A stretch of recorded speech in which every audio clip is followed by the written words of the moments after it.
Salut, c'est Hugo, vous en avez très probablement entendu parler, c'est le grand duel qui divise YouTube depuis plusieurs mois, j'ai nommé PewDiePie vs T-Series. Pour ceux qui n'ont pas suivi, petite piqûre de rappel, PewDiePie, de son vrai nom Felix Kjellberg, je crois que ça se prononce comme ça, c'est le youtubeur numéro 1 en termes d'abonnés depuis 2013. Il est suédois, il a commencé avec du gaming, maintenant il fait surtout des mêmes reviews, les vrais savent, en tout cas lorsque je tourne cette vidéo, il est à 88 millions d'abonnés. Pour l'instant, c'est la chaîne YouTube la plus suivie au monde, mais tout porte à croire qu'il va perdre sa première place. D'ailleurs, c'est ce qui lui est arrivé le 22 février pendant 8 minutes. Bon, ça a duré que 8 minutes, mais c'était la première fois depuis 2013 que PewDiePie n'était pas le numéro 1. Et cet exploit, il revient à la chaîne T-Series ou T-Series. Là aussi, je sais pas, soit on prend avec l'accent français ou anglais, c'est vous qui décidez. J'avoue, il y a 6 mois, je connaissais pas cette chaîne. T-Series, c'est une chaîne indienne qui diffuse des clips de musique façon Bollywood. Pour ceux qui ne savent pas, mais je pense que vous êtes quasiment aucun, Bollywood, c'est la contraction entre Bombay et Hollywood, et ça désigne la majorité de l'industrie du cinéma en Inde. Depuis qu'elle commence réellement à poster des vidéos, vers 2010, la chaîne bat des records. Bon, déjà, elle a une productivité énorme, parfois ça peut atteindre 6 vidéos par jour, autrement dit, on peut pas vraiment parler de youtubeur, c'est plus une immense industrie. Et aujourd'hui, les stats sont assez affolantes, elle gagne pas moins de 4 millions d'abonnés par mois. Donc là, du coup, assez souvent, face à ces chiffres, on reste tous un peu bouche bée. Comment une chaîne que aucun d'entre nous ne connaissait il y a un an peut faire autant de vues aujourd'hui? Pour comprendre ça, faut revenir un petit peu sur l'histoire de l'entreprise T-Series qui est derrière cette chaîne YouTube. T-Series, c'est un label de musique et une société de production de films et elle est fondée en 1980 par Gulshan Kumar. C'est le mec que vous voyez là sur la photo. Au départ, Gulshan appelle son entreprise Super Cassette Industries.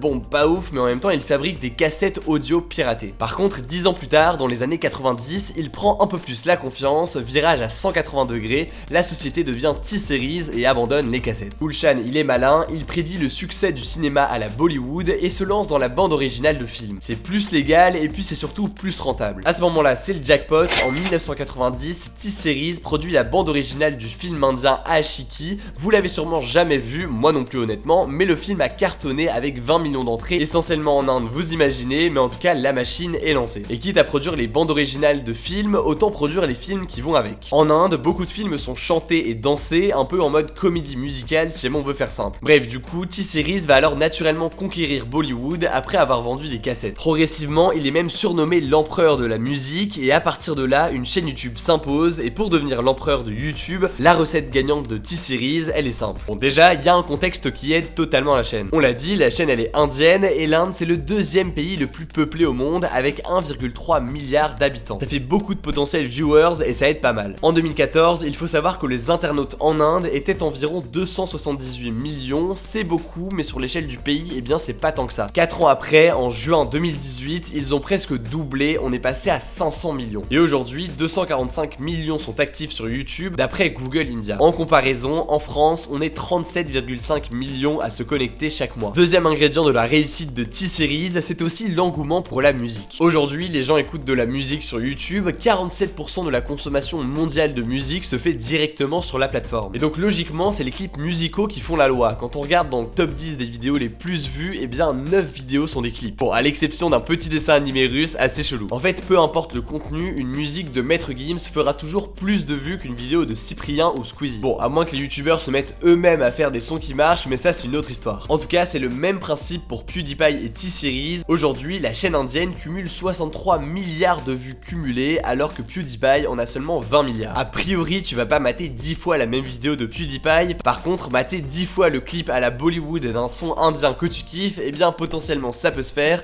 et du coup ça participe à la croissance de la chaîne. Enfin, autre truc qui explique le succès de T-Series, eh bien la chaîne se décline en 29 autres chaînes YouTube dans toutes les langues régionales de l'Inde et avec tous les genres musicaux. Et évidemment, tout ça permet la promotion de la chaîne principale, T-Series, donc elle gagne un max d'abonnés, toutes les chaînes convergent vers cette chaîne principale. On le voit de toute façon dans les chiffres, ce duel entre PewDiePie et T-Series fait grimper le nombre d'abonnés des deux chaînes. Et le moins qu'on puisse dire, c'est que PewDiePie en joue énormément lui aussi. Il a même lancé une contre-offensive en mobilisant ses abonnés, il a fait un rap sur le sujet, un autre youtubeur, MrBeast, a même fait une vidéo pour lui en achetant des panneaux publicitaires, en allant sur des plateaux TV et en payant carrément 5 places pour le Super Bowl pour en faire la promo de PewDiePie. Dernièrement, PewDiePie a même pu compter sur la venue d'Elon Musk dans une de ses vidéos pour un même reviews. Résultat, PewDiePie gagne 2 fois plus d'abonnés par mois qu'avant. Et surtout, la chute du leader de YouTube a été retardée puisque d'après les estimations, T-Series aurait dû le dépasser le 29 octobre. Là, on est en mars et au au moment où je tourne cette vidéo, eh bien il a toujours pas été dépassé. Mais en fait, si PewDiePie est autant soutenu par sa communauté, c'est parce qu'il représente les youtubeurs et les créateurs indépendants. Il a toujours mis en avant le fait qu'il bossait seul, sans l'aide de personne ou presque, et du coup il y a aussi ce côté PewDiePie youtubeur indépendant qui fait les mêmes reviews, qui se moque du YouTube Rewind, etc.